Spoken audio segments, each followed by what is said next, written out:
राम राम जी दोस्तों, कैसे हैं आप लोग। उम्मीद है मस्त होंगे, भले चंगे होंगे। दोस्तों आज मैं आप लोगों को एक बहुत ही खूबसूरत गीत सुनाने जा रही हूँ। अगर आपको ये गीत अच्छी लगी तो प्लीज़ लाइक शेयर कमेंट जरूर करिएगा। दोस्तों चैनल पर पहली बार आए तो चैनल को सब्सक्राइब करना ना भूलिएगा। बन गइलो बुआ तू आज हो, रोआ जानी अंगने में ननदा।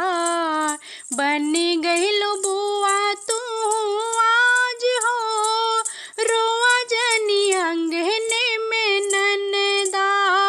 बाबा के दुलारी आओ माई के दुलारी, बाबा के दुलारी आओ माई के दुलारी। नेग देह भीरा जड़ल हार हो, रोआ जनी अंगने में ननदा। बन गइलु बुआ तू आज हो, रोआ जनी अंगने में ननदा।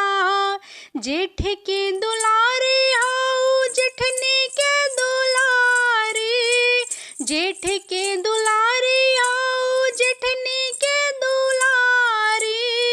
नेग देह कंगना जड़ाव हो, रोआ जनी अंगने में ननदा। बन गइलु बुआ तू आज हो, रोआ जनी अंगने में ननदा। सैया के दुलारी आओ हमरो दुलारी, सैया के दुलारी आओ हमरो दुलारी।